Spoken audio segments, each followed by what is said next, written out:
ठियोग में नेपाली मूल के व्यक्ति की हत्या मामले में गिरफ्तार स्थानीय कारोबारी के परिजनों ने पुलिस की कार्रवाई पर सवाल खड़े किए हैं।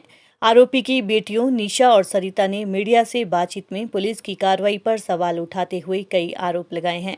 निशा और सरिता ने कहा कि नेपाली व्यक्ति की हत्या का आरोप बेबुनियाद है। ये व्यक्ति 25 दिन से लाचार हालत में रह रहा था और उसकी मानसिक हालत भी सही नहीं थी।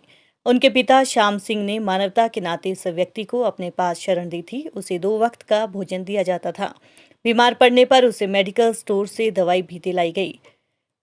बीते महीने 10 से 12 मई के बीच अचानक उसकी मृत्यु हो गई। इस मामले में ठियोग पुलिस ने उनके पिता को गिरफ्तार कर उनके विरुद्ध मर्डर का केस दर्ज किया है।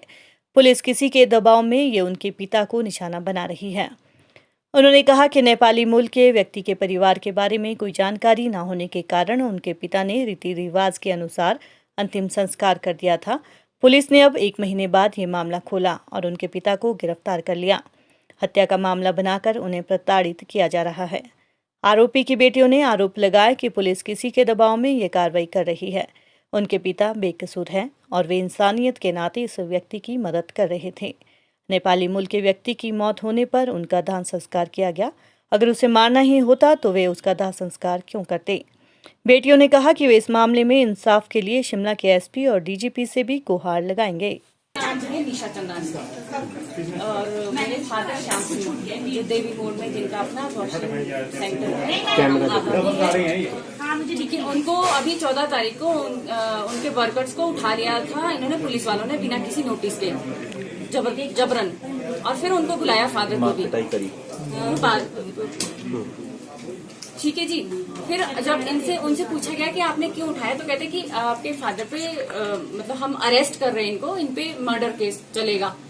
कहते हम अभी इन्वेस्टिगेशन कर रहे हैं, पर पहले पूछताछ कर रहे हैं। सर एक्चुअली किसी ने कंप्लेंट की वहाँ और वो फोन पे किया। गीता शर्मा जी मैम, नाम शर्मा है और मैं श्याम सिंह की बेटी हूँ और गांव का नाम भलेच है। और वैसे वहाँ पे जहाँ पे वो ढाबा और वॉशिंग सेंटर है वो वहाँ का नाम देवी मोड़ है और वहीं बिल्कुल साथ साथ है। 14 तारीख की शाम हमारे जो वर्कर्स हैं उनको वहाँ से उठाया गया और बिना किसी नोटिस के, बिना किसी FIR के उनको क्या कहते हैं वहाँ थाने में ले जाया गया और फादर को भी वहाँ ले जाया गया। और जब हम वहाँ पे गए तो उन्होंने कहा कि इन्वेस्टिगेशन कर रहे हैं। कहते हम जब हमने पूछा कि क्या बात होगी तो वो कह रहे हैं कि इन्वेस्टिगेशन कर रहे हैं। मैं कहा किस चीज की इन्वेस्टिगेशन कर रहे हैं? कहते कंप्लेंट है इन पे कि इन्होंने किसी को भी जलाया है, मर्डर किया है। तो हमने बोला, तो उन्होंने मतलब अपना जो है बता दिया था सारा कि ऐसे ऐसे हमारे पास नेपाली था तो उसको फीवर हुआ, डेथ हो गई और हमने कोरोना काल में जला दिया क्योंकि उस टाइम प्रॉपर लॉकडाउन था लगा हुआ। उनकी इन्वेस्टिगेशन चली रात के 10 बजे तक।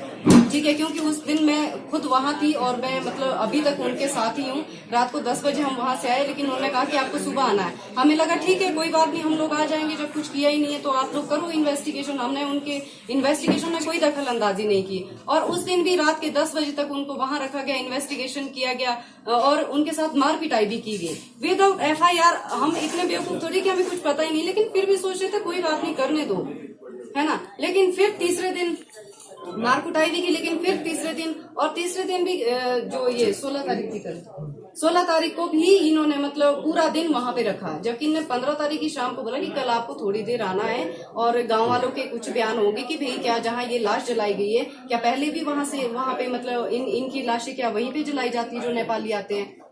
तो मुझे नहीं लगता कि वो सब कुछ हुआ है। तो कल भी इनको पूरा दिन वहां पे रखा गया। क्या मांग क्या है अब आपकी? हाँ जी, मांग क्या है आपकी? मांग तो सर ये इंसाफ चाहिए। सीधा मर्डर का केस बना दिया। कैसे किस बात का मर्डर सर, आप खुद सोचो। जब इनको कुछ नहीं मिला प्रूफ तो किसी को ऐसे ही लेके आए कि आजा भाई बोल दे, सिर्फ FIR करनी है और प्रेशराइज किया गया, मारा गया। कैसे मारा गया इनको, क्यों मारा? डेथ कब हुई थी और कब क्रिमिनल? सर ये अप्रैल में हुई है 10-12 के करीब। अब मैं प्रॉपर ऐसा नहीं बता पाऊंगी क्योंकि हमें नहीं पता था कि ये मुद्दा इतना उठेगा। हमें डेटें भी याद रखनी पड़ेगी। अप्रैल महीने की बात कर रहे हैं आप? अप्रैल की, हाँ जी। और उसी टाइम क्रिमिनेशन हुआ? हाँ जी। अप्रैल में कोई लॉकडाउन नहीं था मैडम? नहीं, अप्रैल में सॉरी, पिछला महीना जो है ये कौन सा? हाँ सर सॉरी, मई में 10-12, क्योंकि 1.5 महीना हो गया और अब 1.5 महीने बाद ये बोल रहे कि क्या कहते हैं ये मर्डर है, कंप्लेंट आई है और कंप्लेंट के तौर पे ऐसे मार रहे जैसे क्रिमिनल है। हुआ क्या था डेथ के बारे में? फीवर आया था तो नॉर्मली आप लोग भी मेडिसिन लेते हो, हम भी मेडिसिन लेते हैं, तो हमने भी केमिस्ट से, मेरे फादर आए और उनको केमिस्ट वालों को कहा कि मेरा ऐसा नेपाली बीमार है, आप कुछ फीवर की दवाइयाँ दे दो उसके लिए, और उसके 3-4 दिन बाद उसकी डेथ होगी। कितनी एज थी उसकी?